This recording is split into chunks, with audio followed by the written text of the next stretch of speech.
Pahlawan ini benar-benar hebat. Padahal dia adalah pahlawan level maksimal terkuat di dunia ini. Tapi impian terbesarnya bukanlah mengalahkan Raja Iblis, menyelamatkan dunia, melainkan menjadi orang biasa, dan memiliki 100 pacar. Jadi demi mewujudkan mimpinya, tokoh utama menyembunyikan identitasnya dan kembali ke sekolah. Tapi sikap santainya justru membuat ratu terkuat di akademi tidak senang. Jadi untuk membuktikan bahwa dia memang keren, tokoh utama terpaksa menggunakan 1/10.000 kekuatannya. Dengan mata berkaca-kaca mulai pamer.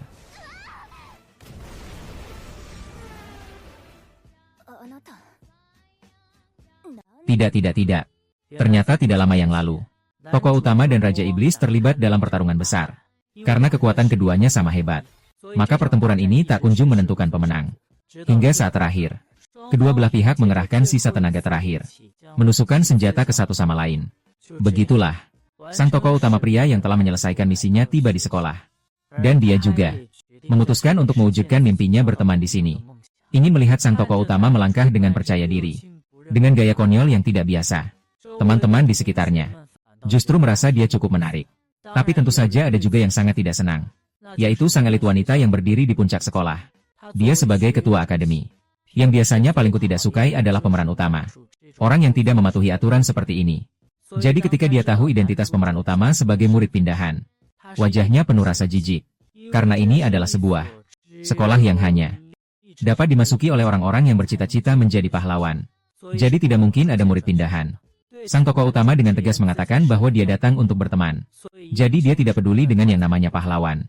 Melihat sikap angkuh tokoh utama ini, Gini hampir saja mengeluarkan kata-kata kasar. Namun saat itu, tokoh utama justru dengan senyum lebar meminta dia membawanya ke kepala sekolah. Meskipun dalam hati sangat tidak puas, Gini tetap dengan patuh menunjukkan jalan kepada protagonis pria. Namun yang tidak dia duga adalah, ketika membuka pintu, yang dia lihat bukanlah kepala sekolah, melainkan raja negara ini. Melihat ini, Gini langsung berlutut di hadapan raja.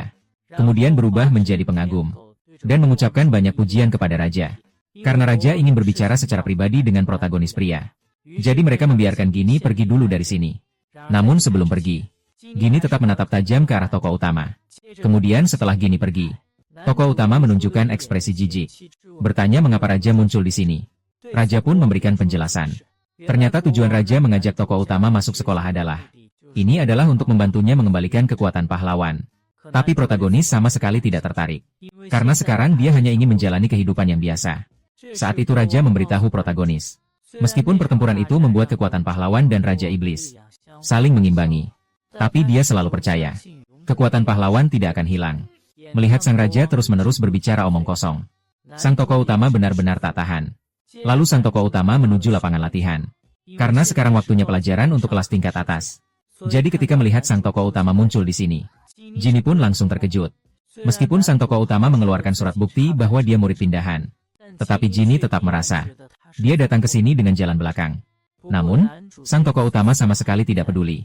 Lagi pula, dengan waktu ini, lebih baik dia menjalin lebih banyak teman. Tentu saja, ini termasuk Gini. Berikan padanya. Jadi, untuk mengurangi ketegangan, Gini memanggil instruktur. Semoga dia bisa menguji kemampuan sang tokoh utama. Meskipun instruktur agak kesulitan, namun menghadapi tekanan dari sang Ratu Gina, dia tetap menurut dan setuju. Dan ujian yang dimaksud adalah membuat murid menggunakan seluruh kekuatannya untuk menyerang boneka yang penuh dengan logam sihir di depannya. Namun sebelum Gina selesai berbicara, tokoh utama sudah siap dengan posisinya. Tapi karena ini pertama kalinya berubah dari pahlawan menjadi orang biasa, tokoh utama terpaksa menahan dirinya, menggunakan energi tempur dengan niat yang rapuh. Namun pedang itu tidak hanya memotong boneka menjadi serpihan. Bahkan, Gini dan teman-teman sekelas hampir membahayakan Xiaomi. Melihat teman-teman di sekitar memberikan tatapan yang sama, tokoh utama segera menyatakan bahwa dia hanyalah seorang siswa biasa yang hanya bisa menyembunyikan semuanya. Namun, karena insiden kecil ini, Gini juga mengakui kemampuan tokoh utama. Dia sangat menyesal telah salah menuduh tokoh utama. Namun, tokoh utama sama sekali tidak ingat kejadian itu. Yang dia ingat hanyalah, Gini adalah teman pertama yang dia temui di sini. Setelah kembali ke kamar, Gini tiba-tiba berguling-guling dengan gembira di tempat tidur. Karena gelar Ratu Kaisar yang dimilikinya, Gini tidak pernah punya teman di sekolah. Jadi, saat mendengar sang pria ingin menjadi temannya, Gini merasakan sesuatu yang aneh terhadap pria itu. Singkatnya, dia cuma mau kasih gratis ke tokoh utama. Tepat saat itu, Pedang sihir di dinding tiba-tiba bergerak. Gini pun tak bisa menahan diri untuk mengenang masa kecilnya. Saat itu dia tergoda oleh pedang sihir. Dipaksa menandatangani kontrak dengannya. Sejak saat itu, di telinganya, sesekali terdengar suara-suara yang menghasutnya. Agar menghancurkan segalanya. Keesokan harinya, Gini sangat ganas dalam pertarungan melawan teman sekelasnya. Serangan Gini semakin menjadi-jadi. Si pirang langsung mengeluarkan serangan terkuatnya. Namun bola pengisian tenaga yang baru saja ia keluarkan dengan gaya keren langsung terpental terbang oleh satu tebasan pedang Gini. Kemudian, Gini mengincar Sophie. Namun, yang tidak dia duga adalah, sebagai seorang petarung, Sophie ternyata sangat kuat. Jadi, untuk meraih kemenangan, Gini menggunakan sihir dan mengabaikan etika bertarung. Saat itu, setelah melalui 2 pertarungan, Gini sudah sangat kelelahan. Namun dia tetap memilih pria utama sebagai lawan berikutnya. Namun tak disangka saat dia mengangkat pedang, sebuah rasa takut tiba-tiba muncul di hatinya.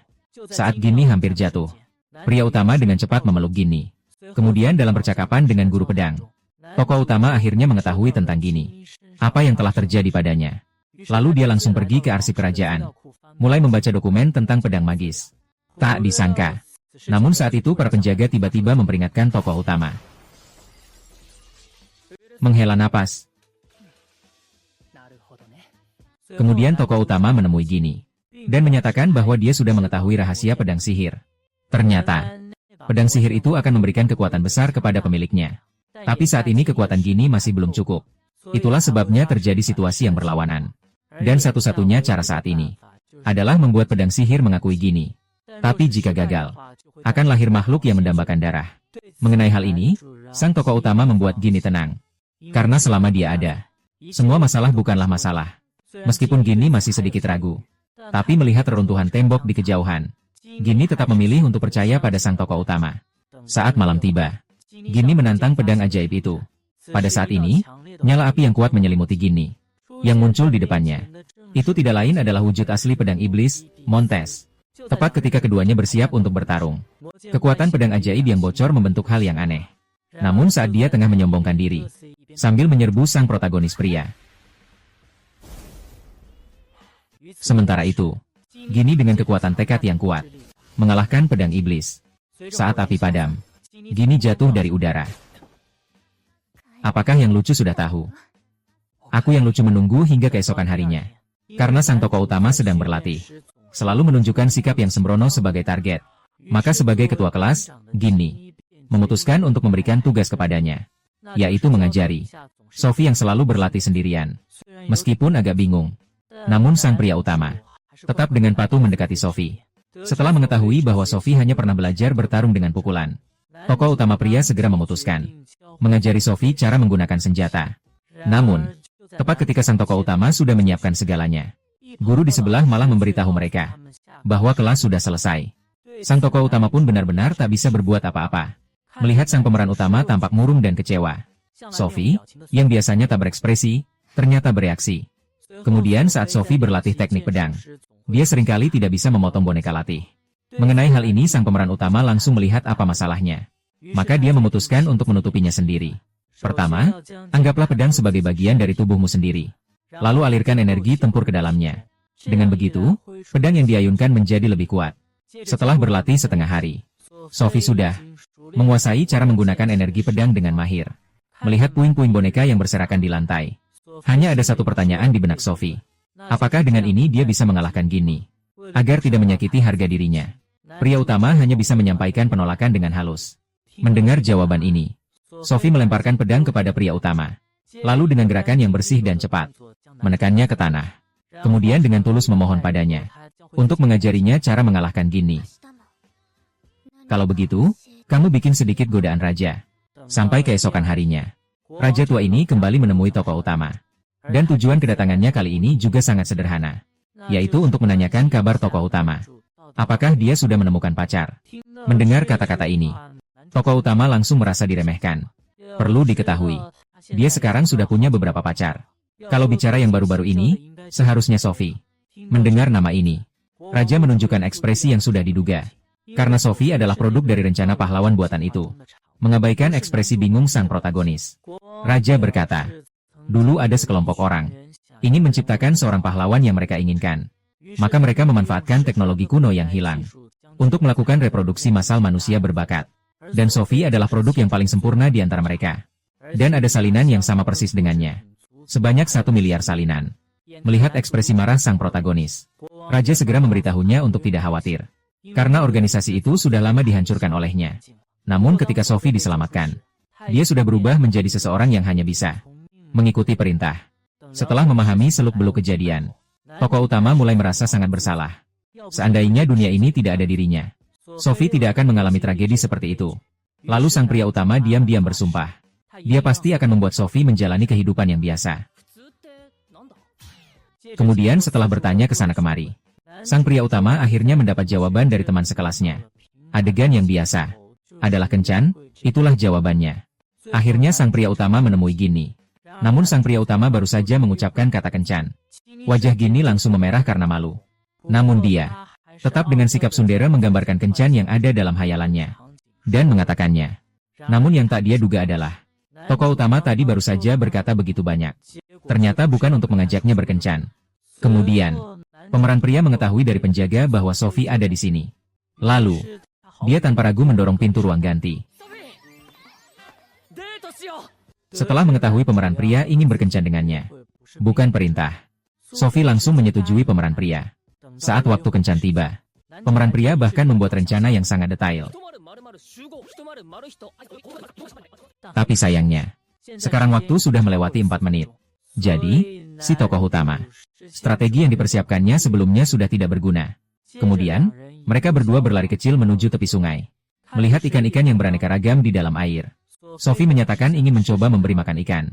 Namun, yang mereka tidak ketahui adalah, saat ini sudah ada 3 hantu air yang bersembunyi di bawah air. Saat mereka menebarkan umpan ikan di dalam air tidak ada yang dimakan. Sebaliknya, semua hantu air itu kenyang. Segera setelah itu, kedua tokoh utama datang ke ruang permainan. Dengan serangan keras mereka, ruang permainan hampir saja hancur seketika. Setelah itu, kedua orang yang pergi dengan santai sama sekali tidak menyadari. Di belakang ada 3 gadis, sedang merapikan kekacauan untuk mereka. Tugas selanjutnya adalah, keduanya harus bersama-sama meminum minuman pasangan yang manis ini.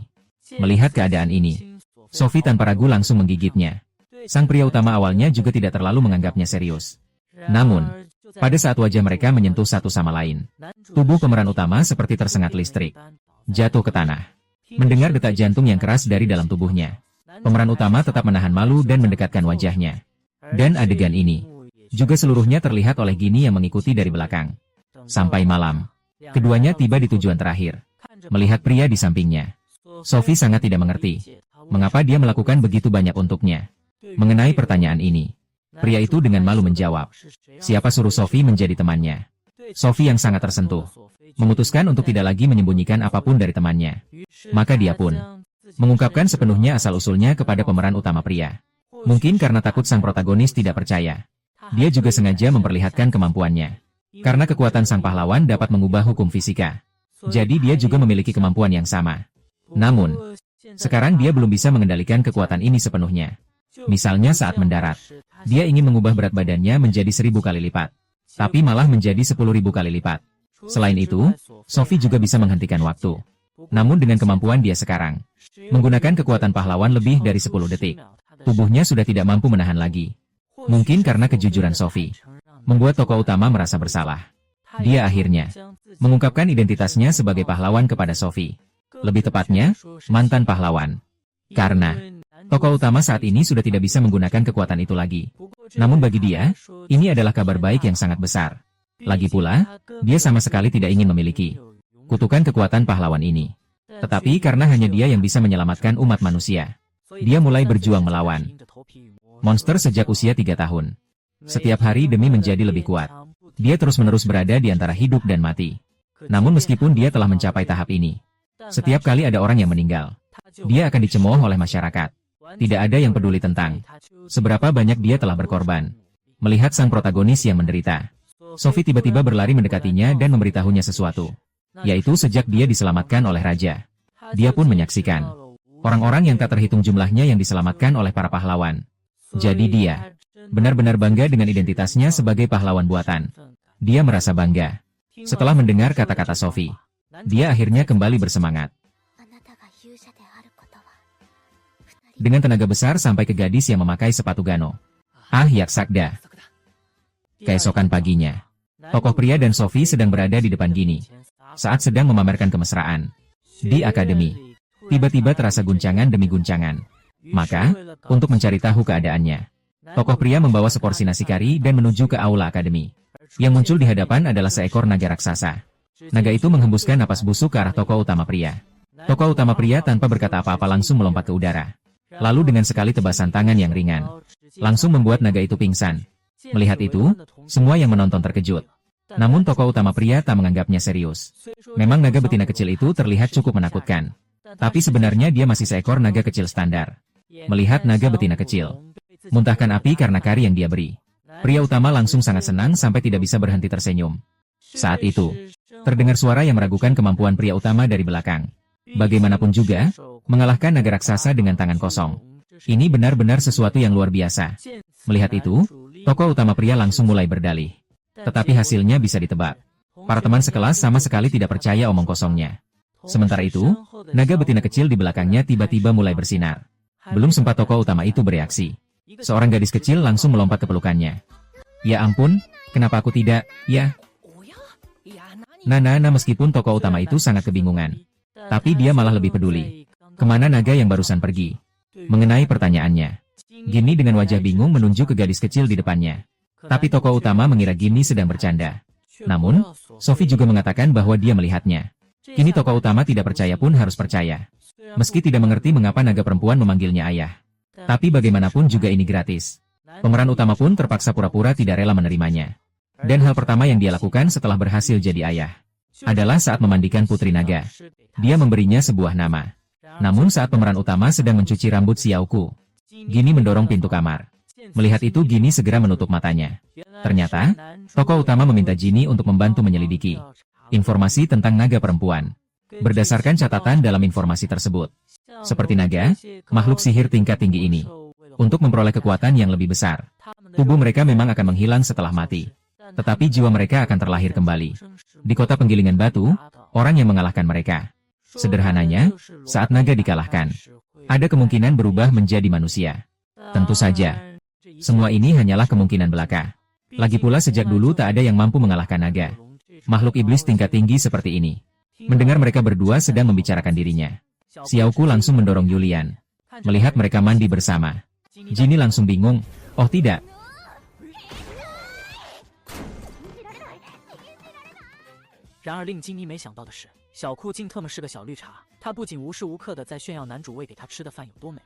Selain itu, setiap kali ada yang mencoba mendekatinya, dia akan bersikap kasar untuk menakut-nakuti mereka. Dia juga memaksa dan memerintahkan pemeran pria hanya boleh peduli padanya seorang saja. Misalnya, setiap pagi saat bangun, harus mengucapkan selamat pagi padanya sambil menciumnya. Dan yang paling dia benci adalah tokoh utama pria. Sepanjang hari menatap wanita yang lebih tua dengan tubuh matang. Pemeran utama Wenyan benar-benar tak tahu harus berkata apa. Mengingat bahwa Xiaoku ternyata begitu menjengkelkan. Begitu saja, Gini dan teman-temannya menggelar pengadilan terhadap tokoh utama. Ketika waktu latihan tiba, tokoh utama laki-laki dengan sedih berjongkok di sudut. Meskipun teman-teman sekelas menganggap dia kasihan, tapi Gini tidak mau memaafkan tokoh utama sama sekali. Saat itu, tokoh utama tiba-tiba melihat Xiaoku yang sedang berjalan santai. Dia pun berniat mengajak Xiaoku berlatih bersama. Namun tak disangka saat itu siswa baru yang naik kelas tinggi. Teman-teman sekelasnya tiba-tiba mengelilinginya, menanyakan pertanyaan. Ketika sang tokoh utama menoleh kembali, sosok Xiaoku sudah menghilang. Sang tokoh utama juga tidak terlalu memperhatikan. Sementara itu, Xiaoku yang tidak melakukan apa-apa, tepat melihat teman-teman dari kelas DJ sedang berlatih. Melihat kehadiran Xiaoku, mereka juga sudah terbiasa dengan hal itu. Karena setiap kali mereka lewat di depan Xiaoku, mereka selalu mengundangnya untuk bergabung. Tapi Xiaoku selalu dengan sikap angkuh, menganggap mereka tidak layak menjadi temannya. Ketika hari berikutnya tiba, tokoh utama datang ke ruang kepala sekolah untuk menjemput Xiaoku. Tapi ternyata raja tua ini selalu menggosokkan jenggotnya ke kepala kecil Xiaoku. Jadi karena itu Xiaoku marah lalu kabur. Mengenai hal itu, sang protagonis benar-benar tak tahan dengan si raja tua itu. Jadi demi menemukan Xiaoku, sang protagonis mencari ke seluruh kampus. Namun tepat ketika dia menyerah dan kembali ke kamar, sang protagonis menemukan bahwa Xiaoku sebenarnya sudah lama kembali ke kamarnya. Melihat lantai dipenuhi oleh tumpukan boneka, Tokoh utama mengira Xiaoku sedang bersenang-senang. Tapi tak lama kemudian tokoh utama menyadari ada yang tidak beres. Karena dia tiba-tiba mendengar dari mulut Xiaoku nama-nama seluruh siswa di sekolah. Penemuan ini membuat tokoh utama merasa sedikit kecewa. Karena dia tidak pernah menyangka bahwa Xiaoku yang terlihat sombong sebenarnya diam-diam sangat merindukan teman. Akhirnya tokoh utama pun terjebak dalam sebuah konspirasi. Bahkan sapaan dari Gini pun tidak dia sadari. Menyadari hal ini, Gini segera mengejarnya. Namun, yang terlihat adalah sang tokoh utama yang sedang membenturkan kepala ke dinding. Melihat ini, Gini segera menghentikan sang tokoh utama. Bagaimanapun juga, jika terus dilakukan, dinding itu bisa rusak. Kemudian, setelah ditanya oleh Gini, sang tokoh utama baru mengungkapkan kekhawatirannya. Ternyata dalam hati Xiaoku sangat ingin memiliki teman. Namun karena naluri sifat sombong suku naga, Xiaoku sama sekali tidak bisa melakukannya. Karena hanya orang yang mengalahkannya yang bisa menjadi temannya. Jadi sekarang sudah terjebak dalam lingkaran setan. Sang protagonis benar-benar tidak tahu harus berbuat apa. Melihat ekspresi kecewa sang protagonis, benar-benar salut sama Gini. Kalau dia sendiri tidak bisa menyelesaikannya, bukankah cukup minta tolong orang lain saja? Maksudnya, baik di dalam maupun di luar cerita, adalah supaya sang tokoh pria lebih mengandalkan istrinya ini. Keesokan paginya, Gini membawa sang tokoh pria ke lapangan latihan untuk pergantian shift tingkat rendah. Lalu dengan sangat tulus memohon agar mereka bisa bertarung dengan Xiaoku dan mengalahkannya. Mendengar itu, para siswa langsung heboh. Bagaimanapun juga, dengan kemampuan mereka yang lemah, mana mungkin bisa mengalahkan Xiaoku. Melihat situasi ini, tokoh utama dan Gini langsung berlutut. Selain mereka, para siswa kelas atas demi Xiaoku juga semuanya berlutut kepada mereka. Dengan demikian, di bawah pimpinan Gini, semua orang sudah mempersiapkan diri sepenuhnya untuk berduel dengan Xiaoku. Saat duel dimulai, Xiaoku dengan tubuhnya yang besar mulai menghajar habis-habisan. Namun, berkat kepemimpinan Gini, para siswa kembali membara semangat juang mereka. Namun idealisme tinggi, kenyataan sangat kejam. Formasi yang mereka banggakan, di mata Xiaoku benar-benar sangat mudah dihancurkan. Bahkan serangan jarak jauh sekalipun, tak bisa melukai satupun bagian tubuhnya. Di bawah perusakan semena-mena oleh Xiaoku, jumlah korban sudah terlalu banyak untuk dihitung. Namun, sang tokoh utama tidak terlihat panik sama sekali saat melihat pemandangan ini. Di bawah komandonya, Gini dan Freya mengambil kesempatan untuk melakukan serangan mendadak. Pertama, Sophie memukul wajah dengan tinjunya. Kemudian, Gini menyerang dengan api. Meskipun serangan mereka tidak banyak, memberikan kerusakan pada si kecil Ko. Namun saat itu medan perang sudah diselimuti kabut. Dan itulah tujuan sang tokoh utama. Detik berikutnya, Xiaoku malah menginjak jebakan. Tubuhnya tampak sudah tidak bisa bergerak. Melihat itu, sang raja memaki tokoh utama sebagai orang yang licik. Namun sang tokoh utama berkata kepadanya, jebakan ini baru mulai digali saat pertempuran berlangsung. Tak lama kemudian, teman-teman kembali melancarkan serangan. Memanfaatkan saat Xiaokuka masih di dalam lubang, Gini mengayunkan pedang sihir, memukul kepalanya dengan keras. Lalu Gini berteriak meminta si berambut kuning untuk berganti. Meskipun memegang bor raksasa yang menembus langit, tetap tidak mengubah kenyataan bahwa dia cuma payah dalam bertarung. Tepat saat itu, Xiaoku mengibas sayapnya, bersiap pergi. Gini melihat situasi itu dan mengayunkan pedang sihirnya lagi, memukul Xiaoku ke bawah. Selanjutnya giliran Sophie. Kali ini dia menggunakan kekuatan pahlawan buatan, meningkatkan berat tinjunya 10.000 kali, menghancurkan lapangan terbang Xiaoku. Memanfaatkan kesempatan ini, tokoh utama memerintahkan Gini untuk melakukan serangan terakhir.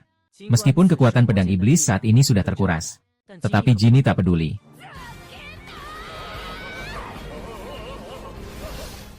Diiringi auman pedang iblis, semua teman sekelas menyalurkan semangat juang mereka kepada Gini. Gini mendapat dukungan tanpa ragu-ragu dari teman-temannya. Gini juga merasakan kekuatan yang belum pernah dirasakannya sebelumnya.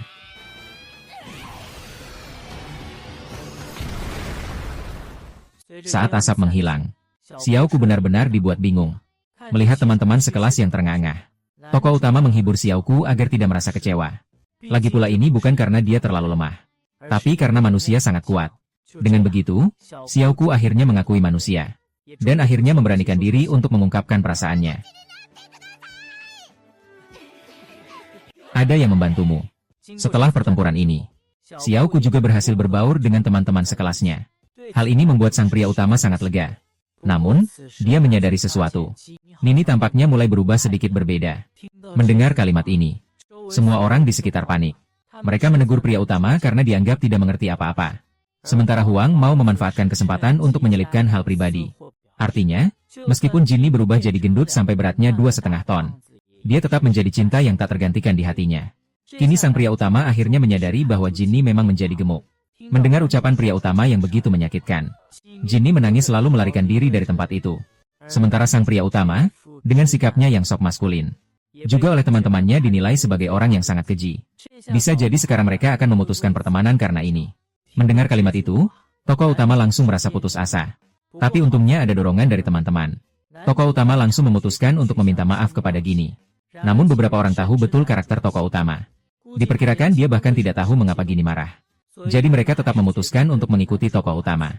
Ketika mereka membuka pintu kamar Jinny, mereka menemukan bahwa di dalamnya sangat gelap. Bahkan ada suara aneh. Sampai semua menyalakan lampu. Ah, enggak. Mana ada. Oh, ternyata sejak bertarung dengan Xiaoku, perut Jinny selalu lapar. Dan alasan dia menghindari pemeran utama juga hanya karena dia tidak ingin membuat pihak lain melihat dirinya seperti ini. Mendengar kalimat itu, sang pemeran utama langsung merasa lega, berbalik dan pergi.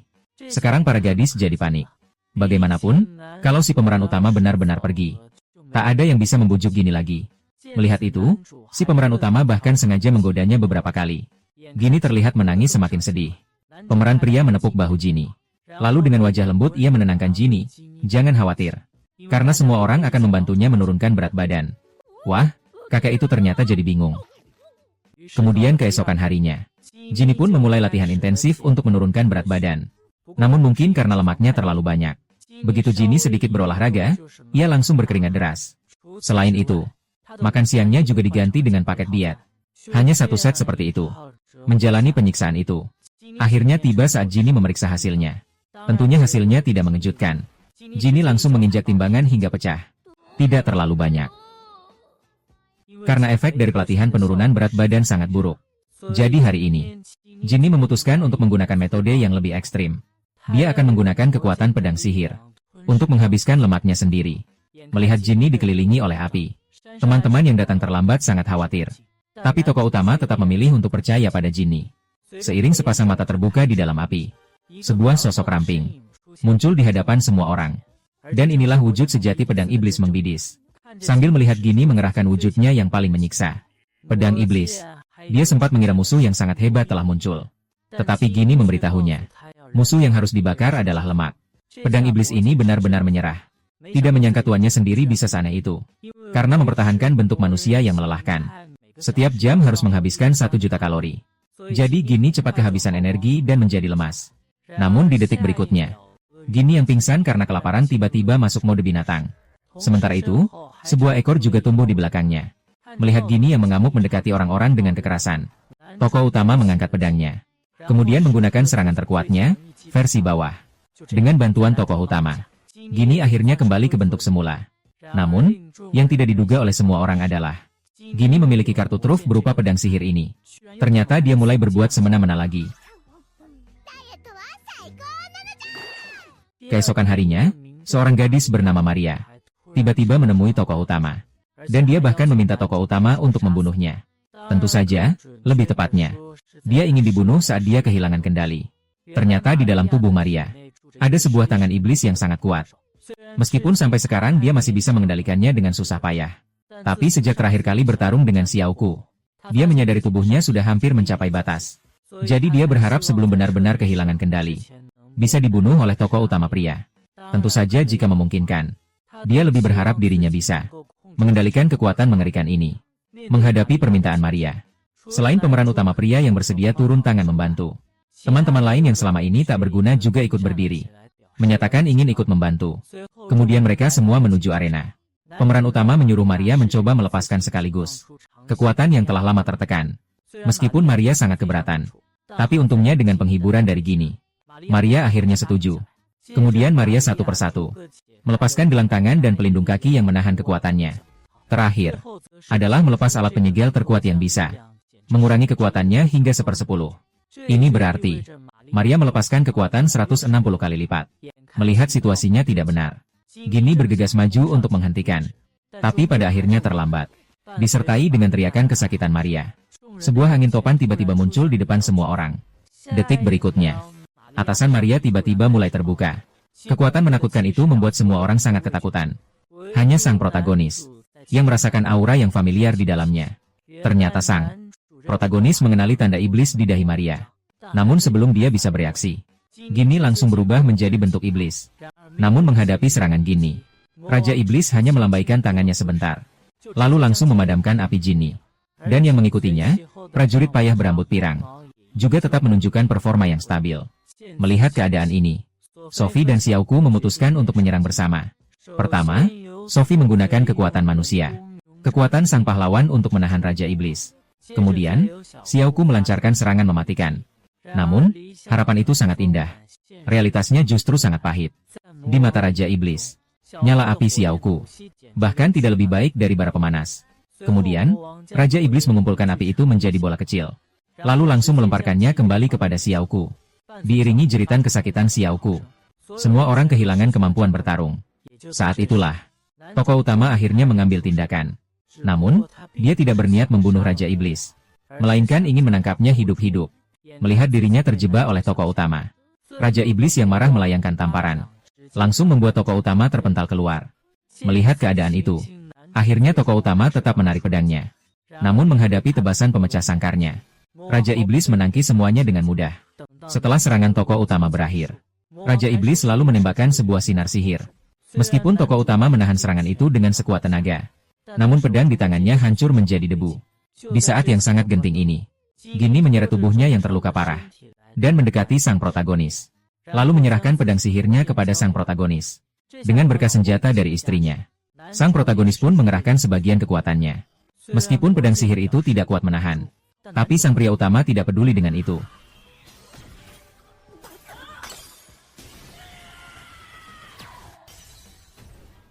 Seiring asap menghilang, pertarungan ini pun berakhir dengan keduanya sama-sama terluka parah. Dan sang pria utama karena terlalu menggunakan kekuatannya, akhirnya benar-benar tumbang. Ketika dia membuka matanya, pedang itu dengan penuh semangat memarahi sang pria utama. Ternyata sang pria utama pernah mati sekali sebelumnya. Kalau bukan karena mendapatkan perawatan tepat waktu, mungkin orang sudah pergi ke tempat sebelah. Melihat guru menangis untuknya, tokoh utama hanya bisa menghiburnya. Dia berjanji tidak akan berbuat sembarangan lagi. Setelah itu, Raja Iblis juga berhasil beradaptasi dengan kehidupan di sekolah. Namun, satu-satunya kekurangan adalah dia belum punya nama. Bahwa Emma menginginkanmu sekarang, Skatai Naikadana yang tua. Kemudian semua orang pergi ke kantor raja. Dan Maria adalah tentang Raja Iblis. Raja juga sudah tahu tentang itu. Ternyata Maria juga adalah orang yang malang. Meskipun ibunya adalah seorang manusia, namun dia sudah meninggal ketika dia masih kecil. Dan ayahnya dulu dikenal sebagai Raja Iblis. Jadi, Maria adalah putri Raja Iblis. Saat malam tiba, penyihir itu tiba-tiba menghampiri tokoh utama pria. Belum sempat tokoh utama bereaksi, penyihir itu langsung membawanya terbang ke langit untuk kencan yang romantis. Dalam percakapan, tokoh pria mengetahui sang penyihir baru memiliki kesadarannya 5 tahun yang lalu. Artinya, usia sebenarnya sang penyihir hanya 5 tahun.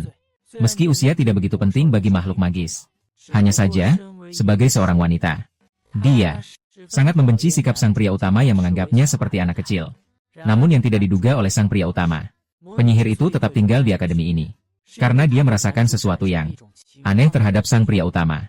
Singkatnya, dia ingin memberikannya secara cuma-cuma. Namun dibandingkan itu, sang pria utama lebih peduli pada Maria yang ada dalam tubuh penyihir. Penyihir Wenyan membuat sang tokoh utama merasa tenang. Meskipun Maria selalu terlihat lembut dan menggemaskan, tapi sebenarnya hatinya lebih gelap daripada siapapun. Ternyata, Maria sejak kecil telah mengalami diskriminasi dari manusia. Dia tidak mengerti mengapa harus menyembunyikan identitasnya dan hidup di sini. Namun berbeda dengan Maria, ibunya sangat percaya pada ayahnya. Hingga hari ibunya meninggal, Maria dihantam oleh keraguan dalam hatinya. Dia mulai membenci ayahnya. Dan sebagai pelarian dari rasa sakit itu, muncul kepribadian penyihir resmi. Setelah 2,5 hari, seorang berambut pirang menemukan kalung Maria. Sama sekali tidak memiliki efek penyegelan. Meskipun dia tidak bisa sepenuhnya menguraikan alat ini. Tapi dia memperkirakan, alat ini hanyalah sebuah perangkat pencatat. Dan informasi di dalamnya mungkin adalah kunci penting untuk menyelamatkan Maria. Meskipun dikatakan bahwa penyihir mungkin akan menghilang. Tetapi demi Maria, penyihir tetap menerima dengan tenang. Saat si rambut kuning melancarkan sihir, kalung itu perlahan memproyeksikan sebuah sosok. Melihat wajah yang familiar itu, tokoh utama langsung mengenali bahwa itu adalah musuh terbesarnya yang pernah ada. Ternyata sebelum Raja Iblis bertarung dengan pahlawan, dia demi melindungi dirinya sendiri, istri dan anak perempuannya yang tercinta agar tidak terluka. Dia hanya bisa memilih meninggalkan mereka. Setelah mengetahui semua yang dilakukan Raja Iblis adalah demi melindungi dirinya sendiri, Maria akhirnya bangkit kembali. Bersamaan dengan hilangnya bayangan Raja Iblis, pertarungan antara Maria dan penyihir pun akhirnya menentukan pemenangnya. Namun yang tak kusangka adalah, baru saja tadi benar-benar mengharukan. Hasilnya adalah detik berikutnya. Ketika tokoh utama laki-laki bersiap bertanding dengan Maria, Maria menanggalkan kacamatanya. Dia dalam sekejap langsung berubah menjadi sosok penyihir. Keesokan harinya, tokoh utama pria dan beberapa istrinya baru saja selesai makan camilan. Ketika hendak kembali ke sekolah, di hadapan mereka muncul sebuah gerobak kuda yang penuh muatan, terhenti di bawah jembatan. Dan di depan gerobak itu, berdiri seorang wanita centaur yang gagah. Pada saat itu tokoh utama tiba-tiba mengenalinya. Tepat ketika centaur itu hendak memanggil saat identitas tokoh utama sebagai pahlawan, tokoh utama segera menutup mulut kecilnya. Setelah sekadar menyuruh orang itu untuk merahasiakannya, tokoh utama dengan panik menjelaskan bahwa gadis centaur itu hanyalah urusan masa lalunya. Namun gadis centaur itu jelas tidak pandai berbohong. Tepat ketika dia hampir saja membocorkannya, tokoh utama segera menggunakan barang ini untuk mengalihkan pembicaraan. Ternyata yang diangkut di gerobak itu adalah barang-barang raja. Sedangkan si centaur bertugas sebagai komandan yang mengurus pengiriman barang. Melihat si centaur menyelesaikan tugasnya dengan sangat baik, maka raja memerintahkan si centaur untuk selanjutnya menjadi instruktur di akademi. Si centaur pun segera menyetujuinya. Setelah sampai di sekolah, si centaur baru saja datang. Dia memberikan peringatan keras kepada para siswa yang hadir. Terlihat dia mengangkat tombak panjang dan menusuk dengan cepat ke depan. Besi suci di depannya langsung tertusuk, membuat sebuah lubang. Para siswa hampir tidak percaya dengan apa yang mereka lihat. Meskipun besi suci itu dikatakan tidak bisa dihancurkan, namun besi suci di depannya lebih tepat dikatakan bukan dihancurkan, melainkan meleleh. Dengan serangan mendadak dari centaur, semua besi sakti di arena seketika berubah menjadi cairan panas yang menyala. Dan bagi centaur ini hanya pemanasan saja. Melihat ini, tokoh utama pria memberitahunya bahwa seharusnya dia memperkenalkan diri terlebih dahulu. Centaur itu menyatakan namanya adalah Mokyang Dioni. Namun ketika mendengar panggilan Mokyang, Gini akhirnya menyadari, makhluk centaur itu adalah jenderal yang memimpin ordo ksatria terkuat. Meskipun semua orang bingung, mengapa Dioni, orang sepenting itu mau datang ke sini untuk mengajar? Bagaimana tokoh utama pria itu bisa mengenal sosok sehebat itu? Jadi ketika malam tiba, saat mandi, beberapa gadis memberikan kepada Dione satu set pijat. Sambil Dione larut dalam kenikmatan, mereka mulai menyinggung-nyinggung tentang kisahnya dengan pemeran pria utama. Mendengar itu, Dione hampir saja membocorkannya. Pemeran pria itu langsung datang. Meskipun Gini menganggap perilaku pria utama sangat buruk, tetapi si rambut pendek berpendapat, usia mental pria utama hanya 5 tahun saja. Meskipun dia telanjang di depannya juga tidak masalah. Namun bicara soal usia 5 tahun, Dione teringat saat pertama kali bertemu dengan pria utama.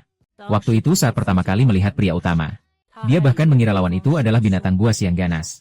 Tidak hanya tidak bisa bicara, bahkan menganggapnya sebagai kuda, dan bahkan langsung menggigit bokongnya. Waktu itu dia sampai mengira dirinya benar-benar akan dimakan. Hingga beberapa tahun kemudian, Dione melalui latihan terus-menerus untuk tubuh dan pikiran, dia akhirnya beruntung menjadi teman pahlawan. Dan dia bahkan membiarkan pahlawan menunggang di punggungnya. Namun, kebahagiaan itu tidak bertahan lama. Ketika pahlawan bertarung melawan Raja Iblis, dia tidak dibawa serta. Jadi, Dione selalu menganggap bahwa kekuatannya terlalu lemah. Sejak saat itu, dia terus-menerus berusaha keras melatih dirinya sendiri. Tentu saja, mengenai hal ini, tokoh utama juga sempat bingung harus berkata apa. Beberapa hari kemudian, tokoh utama dan Gini sedang berjalan-jalan. Tiba-tiba muncul seekor burung raksasa di langit. Burung itu adalah salah satu dari 4 burung suci yang terkenal seantero benua. Salah satunya, meskipun tidak tahu mengapa dia muncul di sini, tetapi sang tokoh utama merasa selama mereka tidak bertindak gegabah, tidak akan terjadi apa-apa. Namun baru saja ucapan itu terucap, burung 11 MOU itu langsung menyelam ke arah mereka. Lalu dengan satu tendangan menghancurkan kereta kuda di jalan. Melihat itu, Gini baru saja hendak menghunus pedang. Tetapi sang tokoh utama menyuruhnya jangan bertindak gegabah. Setelah burung 11 itu pergi, Gini menyadari, ternyata ada 2 burung 11 di langit. Namun melihat kereta kuda yang berubah menjadi reot, sang pemeran pria tampaknya menyadari sesuatu. Benar saja, penyebab utama dari kejadian ini ternyata adalah raja. Ternyata, di dalam kereta raja terpasang telur burung simo.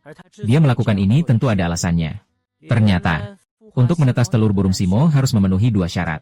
Pertama, harus berada pada ketinggian kayu keras berumur 10.000 tahun. Kedua, pada saat penetasan, harus terkena sinar matahari senja.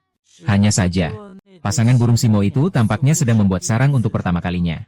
Lokasi sarang mereka sangat tidak ideal. Kalau terus begini, telurnya pasti tidak akan menetas. Jadi sang raja khusus menyiapkan sebuah latihan lapangan. Meskipun Jinny benar-benar tak bisa berkata-kata karenanya. Tapi besok adalah waktu penetasan telurnya. Jadi sang pemeran utama dan yang lainnya. Masalah ini harus diselesaikan besok. Keesokan harinya.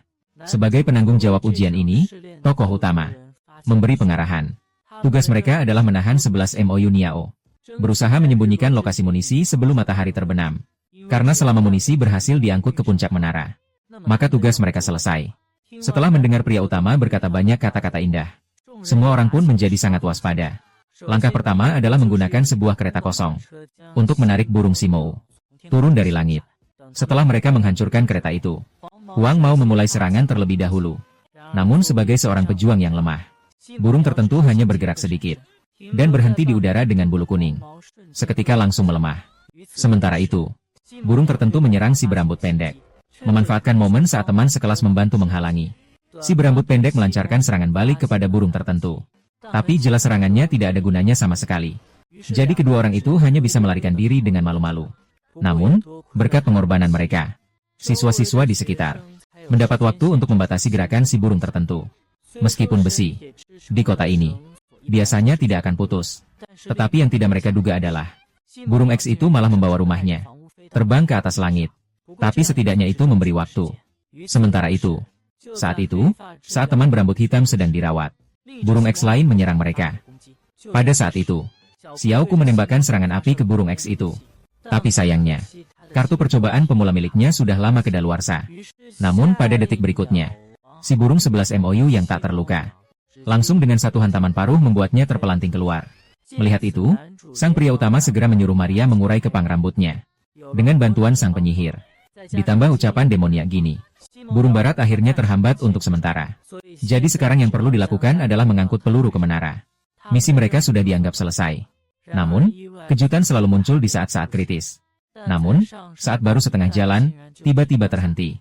Dan pada saat itu, burung barat juga mengejar. Melihat ini, sang tokoh utama segera berlari ke menara. Namun, saat itu dia hanya memiliki 1/10 dari kekuatannya yang dulu. Saat dia hampir tidak berdaya dan akan jatuh, Dioni datang bergegas. Dengan bantuannya, akhirnya, tokoh utama berhasil sampai di atas. Namun, berat telur itu benar-benar di luar dugaannya. Melihat ini, Dioni meminta tokoh utama untuk melaporkan telur tersebut. Kemudian dia mempercepat dari belakang. Langsung membawa tokoh utama pria naik ke puncak menara. Saat itu Raja Tua itu tiba-tiba muncul. Mulai memuji tokoh utama pria. Saat tokoh utama tampak kebingungan, seekor burung 11 lainnya sudah mengejar ke sini. Melihat situasi ini sang raja berani melangkah maju. Ternyata dia dulu pernah diselamatkan oleh burung 11. Jadi untuk membalas budi, dia baru berniat membantu si burung siang. Mendengar itu, sang tokoh pria langsung tertegun. Di saat-saat kritis ini, Sophie mengaktifkan kekuatan pahlawan buatan, menghentikan waktu. Dan sang tokoh pria juga memanfaatkan kesempatan untuk menyerang, menjatuhkan si burung siang. Sementara itu, saat matahari terbenam, muncul juga retakan. Begitulah, di hadapan semua orang, sepasang burung kembar menetas. Dan karena perilaku imprinting, mereka sepertinya menganggap pria yang pertama kali mereka lihat sebagai ayah. Jadi beberapa hari kemudian, pria itu dan Ginny mengendarai burung simo di langit. Berkeliling sejak saat itu, pria utama semakin dekat dengan mimpinya memiliki 100 pacar. Selangkah lebih maju. Hahaha. Namun keesokan harinya, pria utama malah membunuh semua teman di akademi. Melihat pria utama yang tanpa ekspresi seperti dewa kematian, Sophie, istri kedua, memutuskan menggunakan kekuasaan untuk menghentikannya. Tapi hasilnya sudah bisa diduga.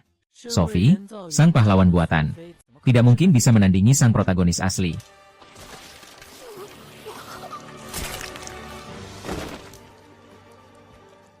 Ternyata semua yang baru saja terjadi adalah sebuah realitas virtual bernama Lost Magic. Sistemnya, dan semua ini dilakukan oleh raja untuk melatih semua orang. Itu baru saja dikembangkan khusus. Karena lingkungan di sini persis sama dengan dunia nyata. Jadi pemeran utama pria sangat ketakutan. Siswa lain akan mengacaukan tempat ini dengan kenyataan, dan raja pun merasa itu sangat masuk akal. Maka dia menariknya dengan tangan kecilnya, lalu mengubah tempat ini menjadi bergaya rumah dongeng. Melihat itu, tokoh utama benar-benar tak habis pikir dengan raja tua itu. Sementara itu di sisi lain, Gini langsung menjadi gila dan membunuh tanpa kendali. Merasakan kenikmatan saat pedang iblis menusuk tubuh si pirang. Gini benar-benar melepaskan diri sepenuhnya. Dan target berikutnya adalah membunuh tokoh utama. Sementara itu, tokoh utama kebetulan melihat para teman sekelas yang payah sedang bertarung. Meskipun rambut pendek dan hitam tampak kalah, tapi kedua orang itu segera mengalahkan dua orang pemula dengan kerjasama yang baik. Saat itulah, Gini yang sedang marah datang ke sini. Melihat sang tokoh utama begitu dekat, Gini langsung mencabut pedang sihir dan menyerang.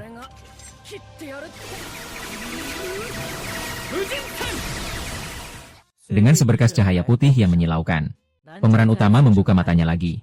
Yang terlihat adalah tatapan penuh perhatian dari para selir. Terlihat pemeran utama bertahan hidup hingga akhir. Raja tentu saja tidak terkejut dengan hal itu. Namun yang mengejutkan, mungkin adalah Gini, yang menunjukkan sisi yang tak diketahui orang. Terlihat Raja masih tersenyum dengan bahagia. Kini semua orang tidak senang. Bagaimanapun, mereka semua demi gagasan sang Raja telah menderita cukup banyak. Terlihat sang Raja sama sekali tak menyesal. Tokoh utama pria langsung maju dan mulai mengutak-atik mesin. Lalu menyambungkan konektor ke kepala sang Raja. Setelah mengerjai sang Raja seperti itu, tokoh utama tampak sangat bersemangat. Namun dibandingkan dengan sang pria utama, dua pemula itu jadi jauh lebih terpuruk. Terlihat Gini tidak mengerti apa yang terjadi. Sang pria utama lalu menceritakan apa yang terjadi. Singkatnya, yaitu tim perempuan yang berlatih tekun dan terus berkembang, mengalahkan tim laki-laki yang sombong dan kurang berlatih. Dan kata-kata ini sungguh menghancurkan jiwa rapuh kedua bocah laki-laki itu. Ketika tiba hari berikutnya, tokoh utama bersama rombongan haremnya menemukan Dioni. Ternyata Dioni sedang sibuk membangun pemandian atas perintah Raja. Dan untuk dapat menampung 100 orang, Raja telah menyediakan juga sengaja mengundang 3 orang pahlawan, orang tingkat membantu penggalian. Melihat sosok menawan yang ditunjukkan para gadis, selain protagonis laki-laki yang masih di sekolah dasar ini, semua teman laki-laki lainnya dengan sadar berpaling. Namun dibandingkan dengan gadis-gadis lain yang berani dan percaya diri, Gini jelas berada di posisi yang kurang menguntungkan. Karena dia bahkan di kolam renang, memakai handuk di luar pakaian. Melihat pemandangan ini, Raja merasa sangat tidak puas. Karena itu dia mengeluarkan undang-undang baru, yaitu melarang rakyat masuk pemandian sambil membungkus diri dengan handuk. Meskipun para perempuan merasa itu agak berlebihan, namun para pria sangat setuju. Sementara itu, mereka yang berambut pendek juga setuju. Melepas handuk mandi bukanlah hal besar. Lagi pula, bikini biasanya di luar, selalu berlari-lari telanjang bulat di jalan. Jadi dia berpikir, bikini seharusnya sudah terbiasa sejak lama. Maka dengan sorakan semua orang, bikini hanya bisa pasrah melepas handuk mandinya. Sementara itu, pendek, rambut pendek dan rambut hitam mendatangi duo yang memakai jaket hoodie. Awalnya untuk mengembalikan semangat mereka berdua, rambut hitam sengaja meminta maaf kepada mereka. Namun tanpa disadari bagi keduanya, itu seperti menaburkan garam di atas luka. Maka pada malam hari, tokoh utama sengaja menemui mereka berdua. Dalam percakapan dengan 2 orang, tokoh utama akhirnya mengerti kebenaran sebenarnya. Ternyata Cai Ji nomor 1 sudah lama menyukai rambut hitam. Sedangkan nomor 2 selalu diam-diam menyukai rambut pendek. Itulah sebabnya mereka tidak bisa menerima kalah dari gadis yang mereka sukai. Dan pada saat itu, Xiao Ku tiba-tiba masuk dengan tergesa-gesa. Mengetahui bahwa keduanya ternyata khawatir karena hal sepele seperti ini. Xiao Ku menganggap cara menyelesaikan masalah ini sangat sederhana, yaitu membuat keduanya menjadi lebih kuat. Tentu saja, tokoh kunci di sini adalah sang pria utama. Maka di bawah bimbingan tegas sang pria utama, keduanya berlatih dari bagian atas tubuh hingga bagian bawah tubuh. Setelah beberapa waktu berlalu seperti itu, keduanya kembali mengatur sebuah pertarungan lagi. Kemudian di hadapan banyak teman sekelas, tokoh pria memanggil aba-aba untuk memulai pertarungan. Meskipun pada awalnya kelompok laki-laki menguasai keadaan, namun yang tidak mereka duga, rambut pendek juga di bawah bimbingan bikini, dengan mahir menggunakan kekuatan api untuk mengusir Cai Ji nomor 1. Sedangkan rambut hitam menggunakan energi tempur, lebih dulu mengalahkan Cai Ji nomor 2. Sementara itu, memanfaatkan momen kebingungan nomor 1, rambut pendek membekukannya. Kemudian menambahkan 1 petir lagi langsung mengalahkannya. Seiring pertandingan berakhir, kedua belah pihak juga karena pertarungan ini benar-benar melepaskan batasan dalam hati mereka. Namun, Gini memiliki pendapat yang berbeda tentang hal ini.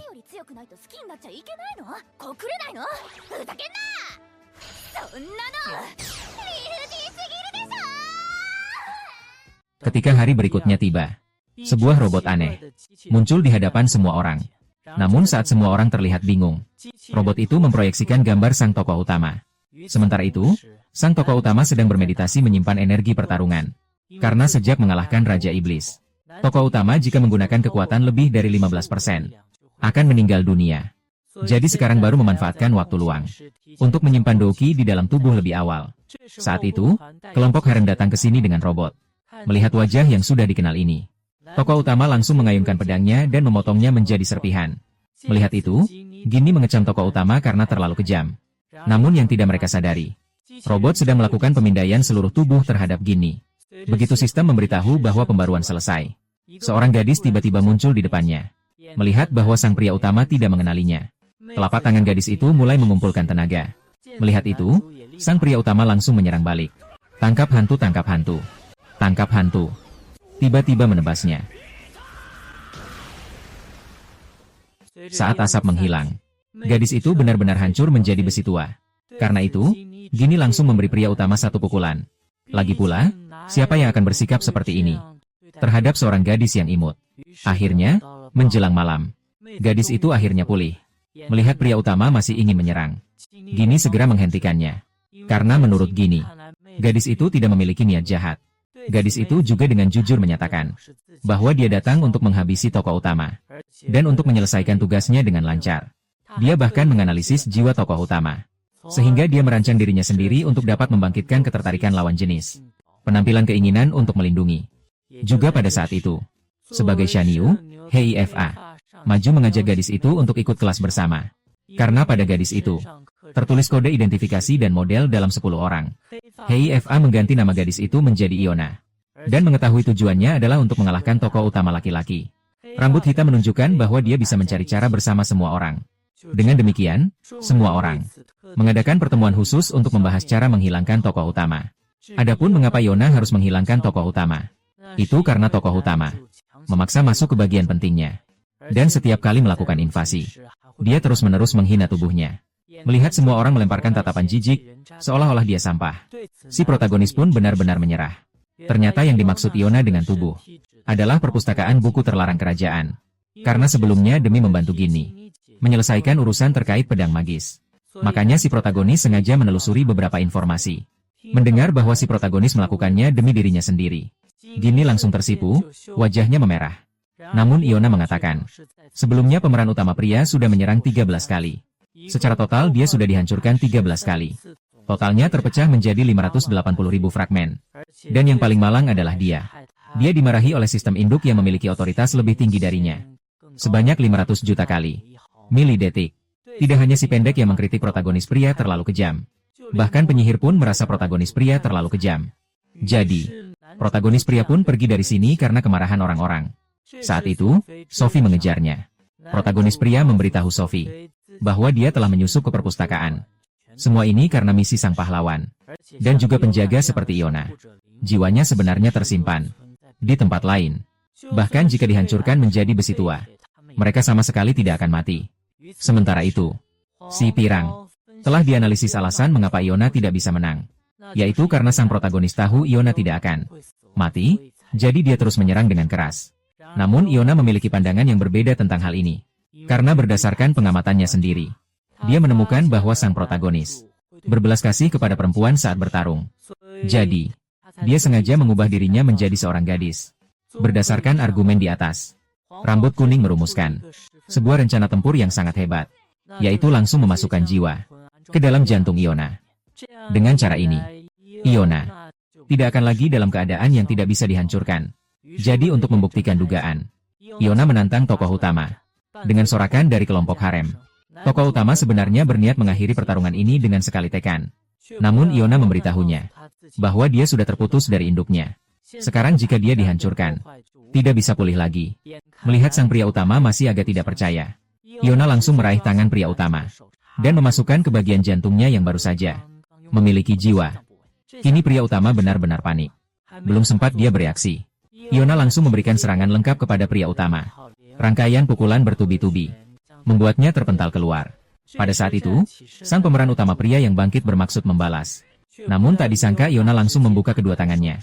Menyerah. Seketika sang pemeran utama jadi terdiam. Maka sang pemeran utama terpaksa berhenti menggunakan senjatanya. Sang pemeran utama mengumpulkan tenaga dengan kedua tangan lalu menembakkan sebuah pusaran angin kecil Tapi jelas serangan tekanan angin ini tidak ada efek sama sekali pada Iona. Melihat ini, tokoh utama awalnya berniat untuk melanjutkan langkah berikutnya. Tapi tiba-tiba Iona tersenyum lebar. Kemudian dengan cepat menggunakan lengan bantu, ia tiba di belakang tokoh utama. Dan yang menunggu tokoh utama tentu saja adalah sebuah serangan besar. Iona terlebih dahulu memukul tokoh utama hingga terjatuh. Lalu menembakkan lengan bantu untuk menghalangi gerakan tokoh utama. Kemudian sebuah pukulan keras membuat saku celana tokoh utama meledak. Kekuatan yang begitu besar langsung meledakkan seluruh area.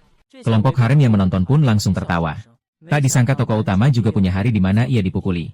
Sementara itu, tokoh utama di arena, meskipun sudah dipukuli sampai tampak seperti orang bodoh, tapi Iona tahu, sebenarnya sang tokoh utama tidak pernah berniat serius terhadapnya.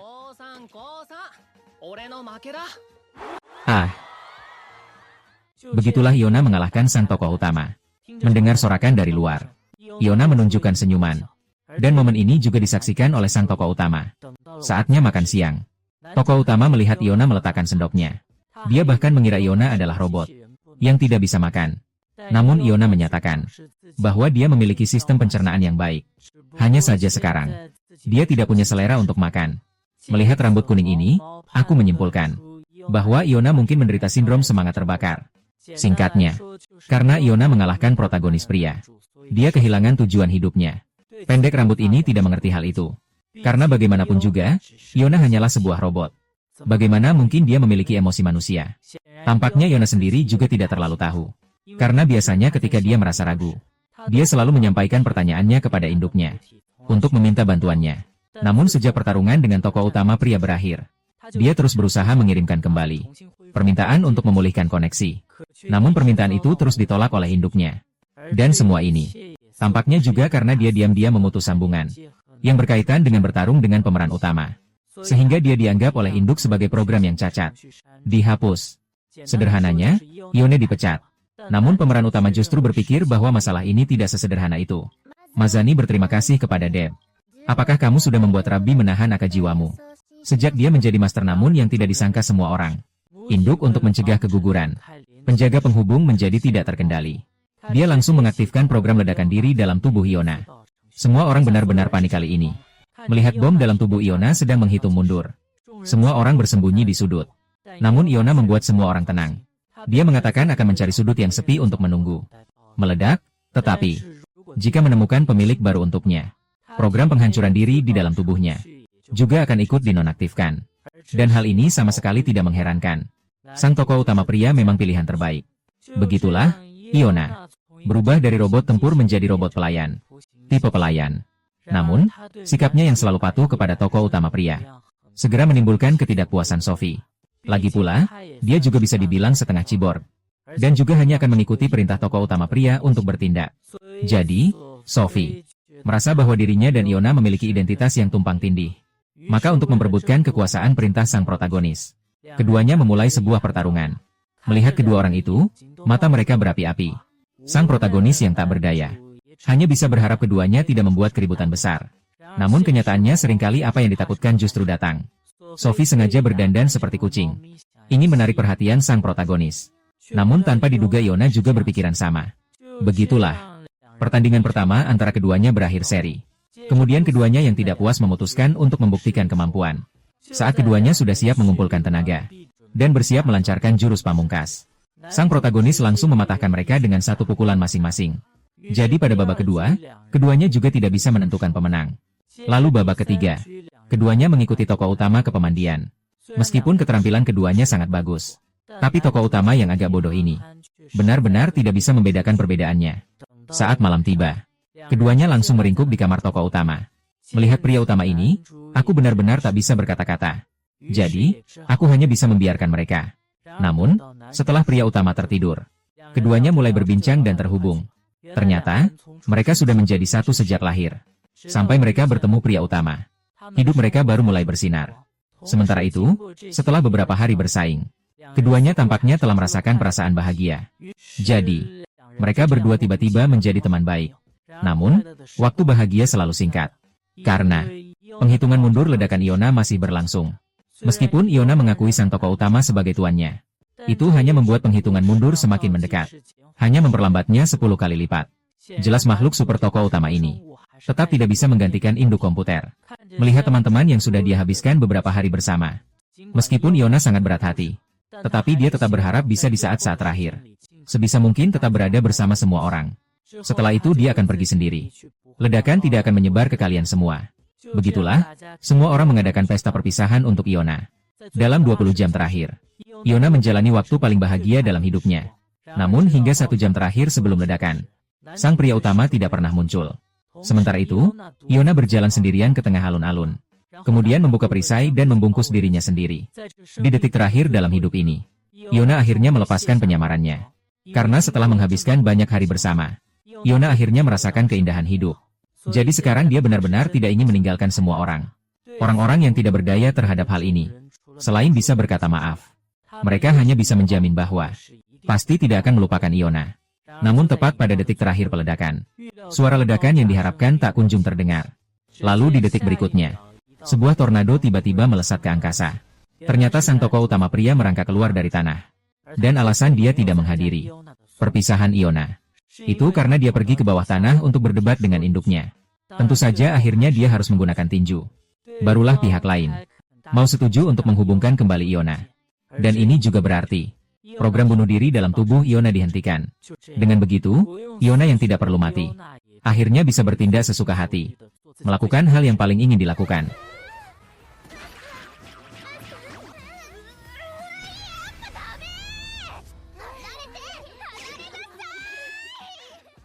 Pada hari kedua, untuk menguji hasil latihan teman-teman. Selama waktu ini, Akademi sengaja mengadakan sebuah pertandingan latihan.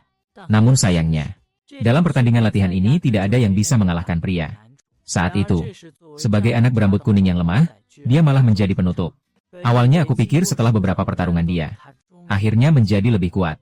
Tapi sayangnya, tokoh utama hanya menghindar sedikit dan langsung menjatuhkan anak berambut kuning itu. Itu sudah cukup. Ah.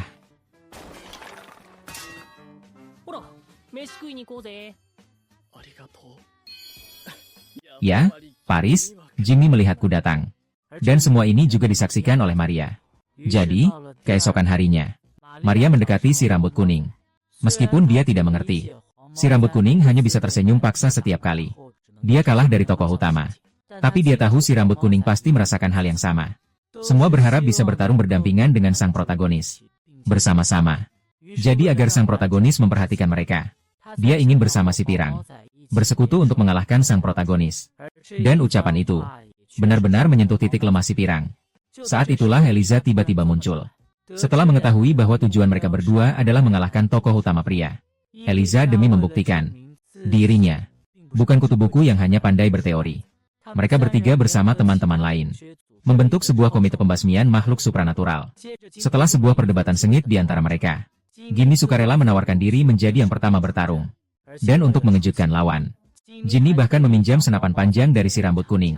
Tapi sayangnya, tokoh utama hanya menyentuhnya sedikit. Senapan panjang itu langsung patah menjadi 2. Dan pertempuran perdana Ginny juga berakhir dengan kegagalan. Selanjutnya, giliran si rambut pendek yang minta untuk bertarung. Awalnya dia berencana memanfaatkan malam hari, menyusup ke kamar pria utama untuk melakukan serangan mendadak. Namun yang menunggunya adalah Ir yang secara pasif mengaktifkan mode perlindungan. MA. Sekarang giliran si rambut kuning untuk bertarung langsung. Hanya saja yang tidak terduga adalah pria utama belum bergerak. Si rambut kuning malah terkena ledakan dari senjata panjangnya sendiri. Sejak saat itu, teman-teman sekelas selalu mencari berbagai cara aneh untuk mengalahkan tokoh utama. Tapi hasilnya sudah bisa ditebak. Tidak ada satupun dari mereka yang bisa menandingi tokoh utama. Setelah mengalami kegagalan berulang kali seperti itu, Komite Penumpasan Makhluk Super mengadakan pertemuan operasi ke-11. Saat itu Yona mengemukakan sebuah rencana brilian. Bagaimanapun juga, sebagai yang hadir, satu-satunya robot yang pernah mengalahkan tokoh utama, dia jelas yang paling berhak berbicara. Dan rencananya juga sangat sederhana, yaitu membuat tokoh utama mengucapkan kata menyerah dengan mulutnya sendiri. Kemudian, mereka menyusun rencana menggunakan Sandra sebagai ancaman. Rencana memaksa tokoh utama menyerah. Ketika pelajaran dimulai keesokan harinya, tiba-tiba 3 orang bertopeng masuk dengan cepat. Mengenai hal ini, Gin langsung mengenali mereka sebagai teroris. Sayangnya, tokoh utama sama sekali tidak mengerti tentang teroris. Jadi Sophie terpaksa menjelaskan kepada tokoh utama. Sementara itu, 3 orang bertopeng menangkap guru. Kemudian memerintahkan orang-orang yang tidak terlibat untuk meninggalkan tempat ini. Namun, yang tidak diduga oleh semua orang adalah, guru ternyata memiliki sisi yang sangat licik. Kini, para harem lainnya tidak bisa tenang. Mereka semua menyatakan ingin menjadi sandera juga. Melihat ini, sang protagonis pria semakin bingung. Sementara itu, protagonis pria masih belum melakukan tindakan apapun. Para selir langsung marah dan memanggil sang protagonis bodoh sekali.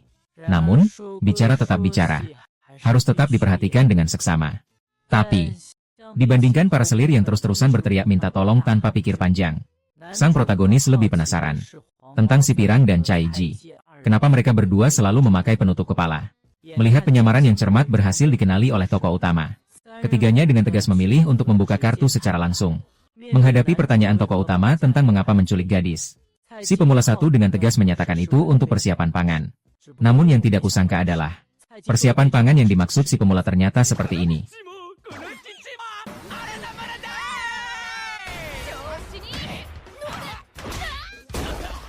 Melihat tokoh utama tetap tidak terpengaruh. Anak pirang yang tidak jujur dalam bertarung. Dia langsung mengarahkan pedang ke leher Gini. Meskipun tokoh utama sedikit kesal dengan ini, tapi segera dia menemukan cara untuk menyelesaikannya. Dia melayangkan tebasan pedang yang kuat, memaksa tiga orang itu untuk melepaskan senjata mereka. Dan sorotan terbesar adalah, anak berambut kuning itu benar-benar pendek. Melihat situasi sudah sampai pada titik ini, tokoh utama masih enggan menyerah. Gini langsung beralih ke bentuk pedang sihir. Kemudian menyerang tokoh utama bersama yang lain. Pet Ordistono minum. Osta Monkuita Critical Nap Mojita. Sampai hari berikutnya, mengalami kejadian tak terduga. Menemukan, ternyata tokoh utama bahkan tidak tahu apa itu ulang tahun. Hal itu membuatnya agak terkejut. Lalu ia segera mengumpulkan para anggota haremnya untuk mengadakan pesta ulang tahun bagi tokoh utama. Tapi sayang sekali, bahkan Dioni pun tidak tahu hari kelahiran tokoh utama. Tapi untungnya, dia masih ingat hari ketika tokoh utama menemukan pedang. Setelah tanggal ditentukan, hal paling penting berikutnya adalah hadiah ulang tahun. Tapi setelah dipikir-pikir, semua orang hanya terpikir nasi kari dengan daging babi goreng. Pada saat itu, Raja tiba-tiba muncul. Karena dia tadi pagi, dia mendengarkan percakapan kelompok harem. Maka Raja yang suka membuat keributan itu segera memutuskan untuk membantu mereka membuat nasi pork chop yang unik. Kemudian Raja memanggil semua siswa di sekolah. Yang muncul di depan adalah pintu masuk dari gudang batu yang paling dibanggakan oleh kekaisaran. Dengan pintu besar di belakangnya tertutup rapat. Raja mengumumkan isi tugas kali ini, yaitu harus di sini bersama-sama untuk mengumpulkan 11,3 miliar kalori. Mendengar tugas yang merepotkan seperti ini, tokoh utama pria awalnya berniat mengeluh sebentar. Namun tak disangka, semua orang selain dia, semuanya tampak sangat bersemangat seperti disuntik semangat. Tak lama kemudian, para siswa segera mendirikan perkemahan, memulai kehidupan yang mandiri, sambil menarik perhatian mangsa ke arah jebakan. Rambut pendek secara sukarela berperan sebagai umpan. Namun, monster ini tampaknya agak tidak serius. Baru saja berlari setengah jalan. Dia malah mengalihkan pandangannya ke rambut hitam. Tapi untungnya, pada saat kritis, Maria berubah menjadi bentuk penyihir. Langsung menggunakan satu paket serangan petir terhadap makhluk buas itu, sambil berhasil menjebaknya ke dalam perangkap. Dan juga tak perlu memanggangnya. Setelah beberapa orang membawa makhluk buas itu kembali ke perkemahan, malam pun tiba. Saat tokoh utama pria sedang berendam sendirian, Gini tiba-tiba masuk ke dalam bak mandi. Menatap hamparan bekas luka di tubuh tokoh utama pria, Gini tak bisa menahan rasa ingin tahu tentang masa lalu sang pria utama. Sang pria utama pun tak berniat menyembunyikan apapun. Dia langsung menceritakan, setiap hari yang dia jalani adalah hari-hari penuh penderitaan, berjuang di antara hidup dan mati. Gini terdiam dalam keheningan. Namun, tepat saat suasana menjadi semakin ambigu, rambut hitam tiba-tiba muncul dan memotong pembicaraan Gini. Begitulah berlalu beberapa hari. Para siswa juga perlahan-lahan terbiasa dengan kehidupan di sini. Dan jarak menuju tujuan tugas juga sudah tercapai setengahnya. Melihat kemajuan siswa-siswa yang begitu lancar, Raja yang suka mengacau memutuskan untuk memberikan mereka sedikit tantangan, yaitu meminta para siswa untuk mengumpulkan bahan-bahan yang ada di daftar ini. Melihat para selir menunjukkan aura yang sangat berbahaya, tokoh pria tampak sangat bingung. Kemudian, mereka menemukan target pertama, yaitu seekor kubis raja yang dipenuhi tentakel. Namun untuk menjaga kesegarannya, semua orang langsung mengayunkan tinju dan menyerbu ke depan. Setelah berhasil mengumpulkan kol, beberapa orang tiba di sebuah ladang jagung. Dan kali ini targetnya adalah jagung tinju yang ada di depan mereka. Meskipun sekarang dia terlihat tidak berbahaya, Namun saat mendengar suara lonceng tanda pertandingan dimulai, dia langsung tumbuh 4 anggota tubuh. Melihat ini, tokoh utama sebenarnya ingin langsung memberikan satu panah untuk menyelesaikannya. Namun, Sophie justru memberitahunya, jika tidak bertarung sesuai aturan tinju, dia tidak akan berhasil mengumpulkan jagung segar. Dengan bunyi lonceng pertandingan berbunyi, jagung langsung memukul tokoh utama dengan satu pukulan. Menanggapi hal ini, tokoh utama hanya bisa menyerang balik dengan pasrah. Sementara itu, teman-teman lain juga berhasil dengan lancar, mengumpulkan berbagai macam bahan makanan aneh. Begitulah setelah sehari penuh kerja keras, Raja memberitahu semua orang, tujuan misi kini hanya tersisa satu. Itu adalah yang disebut si Raja Iblis Sapi, sang Raja Gudang Bahan Makanan. Namun, tepat saat sang pria utama mengambil sikap bertarung,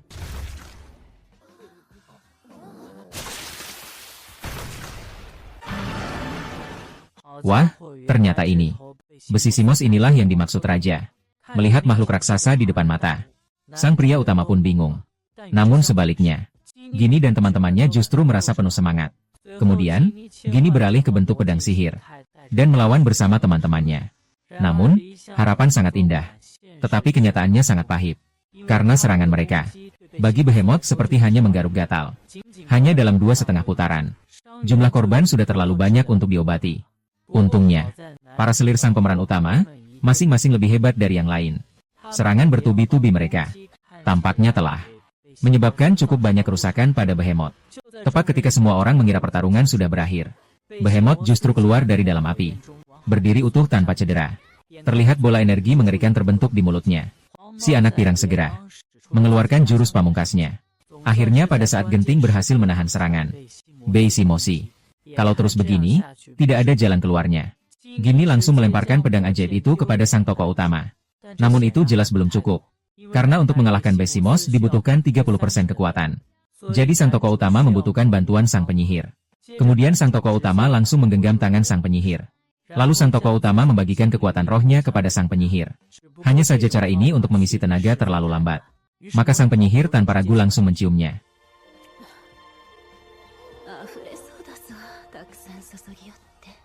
Kemudian saat sang tokoh utama dan sang penyihir sedang mengisi tenaga, Sophie bekerja sama dengan Iona bergandengan tangan. Sementara itu, berhasil menahan Behemoth. Diiringi dengan hilangnya badai energi, tokoh utama dan penyihir bekerja sama melancarkan teknik terkuat.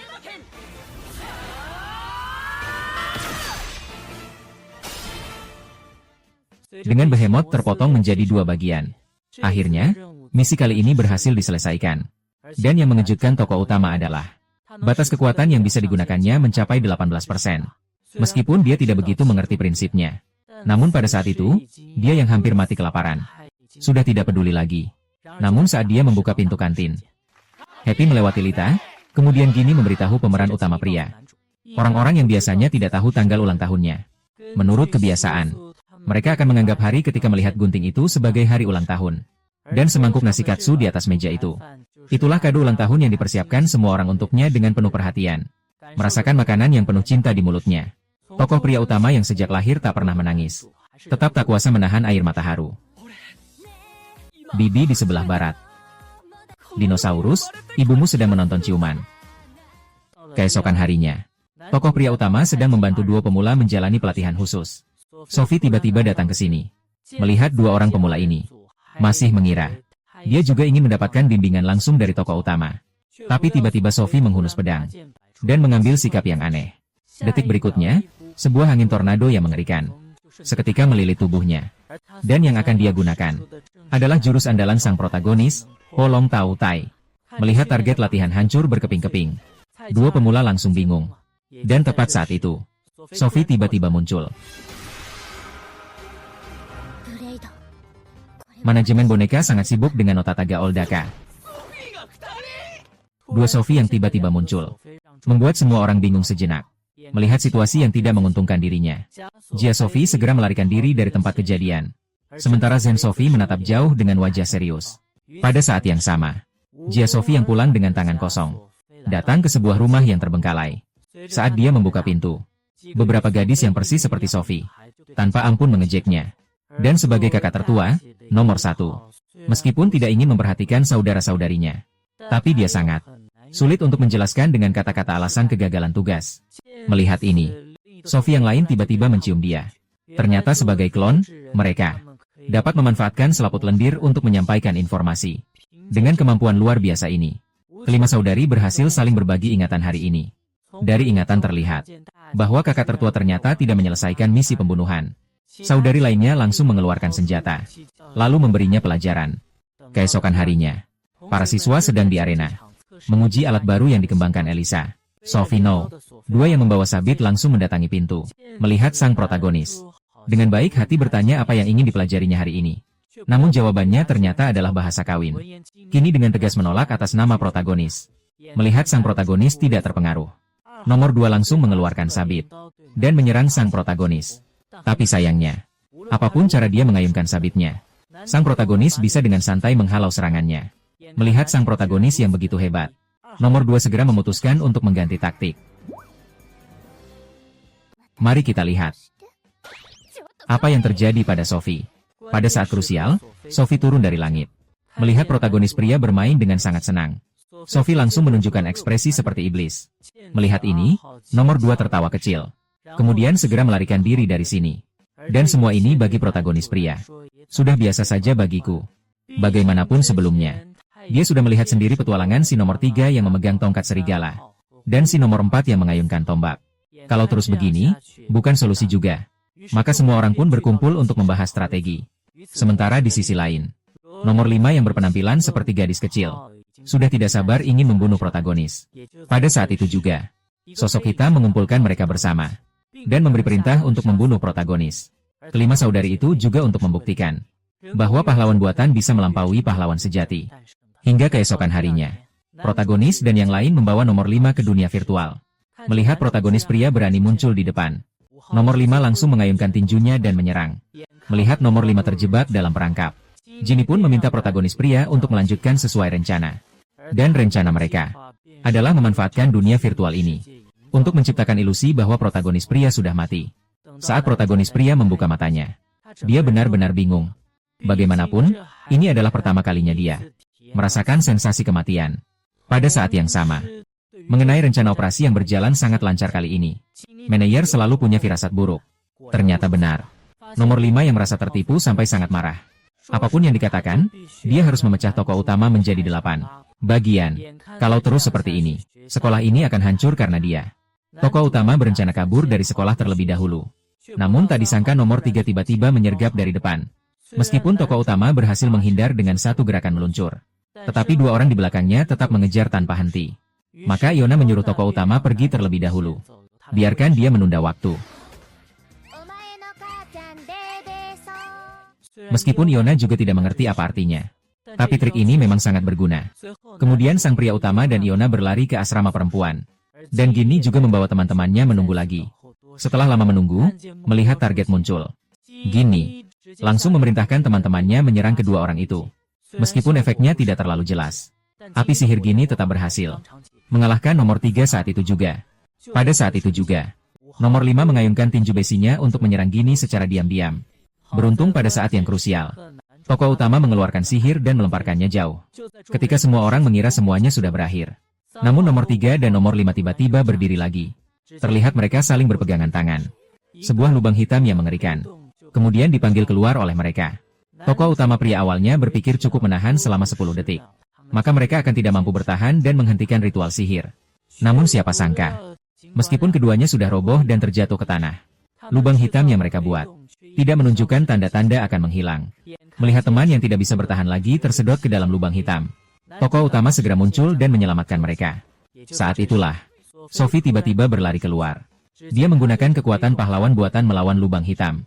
Saat hitungan mundur 10 detik berakhir, Sophie berhasil menyerap semua lubang hitam di detik terakhir. Dan karena itu, Li Jie pun jatuh pingsan.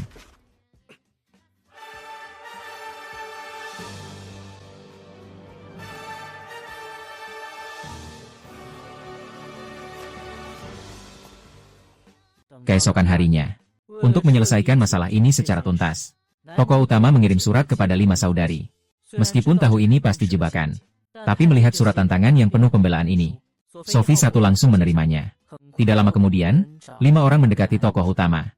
Namun yang tidak mereka ketahui adalah, semua ini sebenarnya adalah taktik provokasi dari tokoh utama. Dan tujuan tokoh utama sebenarnya adalah ingin berteman dengan mereka. Sayangnya, mereka lahir dengan cara yang berbeda. Telah ditanamkan pemikiran bahwa mereka harus membunuh pahlawan. Pada saat itu juga, 5 orang menyerang tokoh utama. Meskipun tokoh utama tampak terdesak, tanpa daya untuk melawan. Namun sebenarnya tujuan yang nyata adalah untuk menunda waktu dan menghabiskan tenaga mereka. Karena di sisi lain, Eliza sedang mencari penggagas di balik pembuatan Sophie. Jadi sampai mendapatkan lokasi penggagas tersebut, hanya bisa mengandalkan protagonis pria untuk menahan kelima orang itu. Meskipun protagonis pria tahu dia tidak boleh kalah. Namun menghadapi serangan beruntun mematikan dari 5 orang, protagonis pria tidak hanya perlahan-lahan terdesak. Sementara itu, senjata juga terlempar oleh nomor 2. Melihat 5 saudari melompat ke udara sekaligus. Melihat ini, Ginny panik dan ingin maju untuk membantu. Tapi dia ditahan oleh Sophie. Bagaimanapun, jika mereka bertindak sembarangan, bukan hanya tidak bisa membantu sang protagonis, tapi malah bisa menyebabkan rencana gagal. Pada saat krusial ini, tokoh utama pria mengaktifkan pertahanan mutlak mukjizat. Lalu ia dengan sekali ayunan membuat 5 orang terpental. Nampak ia masih punya sisa tenaga untuk menyerang balik. Nomor 3 mengaktifkan kekuatan pahlawan buatan. Terlihat ia menumbuk tanah dengan palu sekali hingga nyaris membuat langit dan bumi terbalik. Ia langsung dibuat pusing dan penglihatannya berkunang-kunang oleh hantaman ruang itu. Setelah susah payah bertahan selama 10 detik. Kembali giliran nomor 2 mengaktifkan kekuatan pahlawan buatan. Melihat banyak sosok mendekati pria utama. Rambut pendek melemparkan kapsul energi kepada pria utama. Setelah memasukkan kapsul ke dalam barang besar, sebuah energi yang kuat langsung menghancurkan semua sosok menjadi debu. Saat kakak nomor 2 jatuh seketika, nomor 4 mengeluarkan senapan dan berlari ke arah pria utama. Sementara itu, si rambut kuning melihat situasi tersebut. Dia juga langsung melemparkan kapsulnya kepada tokoh utama. Di bawah keajaiban pertahanan mutlaknya, nomor 4 juga jatuh karena waktunya habis. Dan pedang di tangan tokoh utama juga berubah menjadi serpihan. Namun, tokoh utama tetap membuat Ginny melemparkan kapsul itu kepadanya. Tepat pada saat akan menangkapnya, nomor 5 memukul tokoh utama dengan satu tinju. Melihat itu, Sophie segera bergerak. Kekuatan pahlawan buatan. Dalam sekejap, dia mengambil kapsul dan juga menyelamatkan tokoh utama. Kemudian, Sophie meminta tokoh utama untuk memanfaatkan dirinya agar bisa mengeluarkan kekuatan sejatinya. Melihat tatapan tegas Sophie, tokoh utama mengaktifkan kekuatan pahlawannya. Dalam sekejap 2 kekuatan bertabrakan, tentu saja hasilnya tidak mengejutkan. Sebagai tiruan, nomor 5 langsung tumbang. Dan saat itu di arena hanya tersisa nomor 1. Dia terlihat mengeluarkan senjatanya, melepaskan aura pertarungan yang kuat. Sementara sang protagonis menerima kapsul dari Ginny dan mengeluarkan api pedang iblis.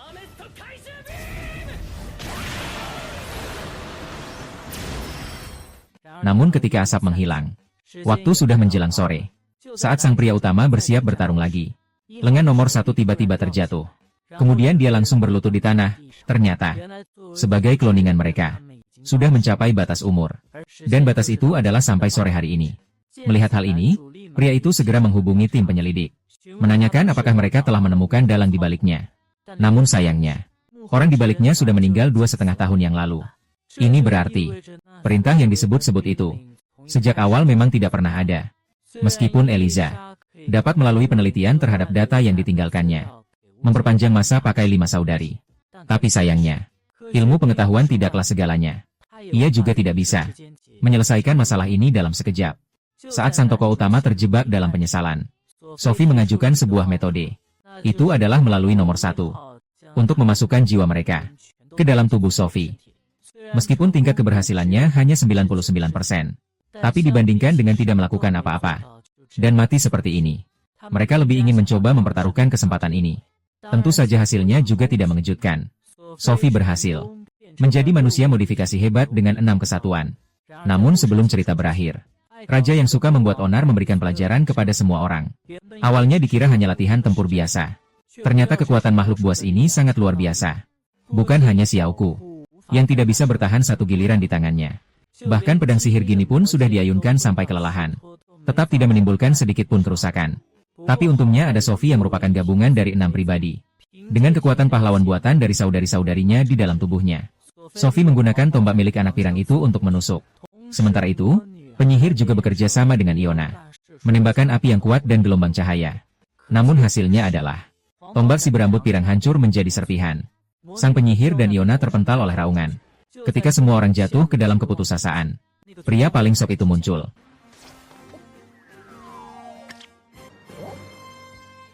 Tidak.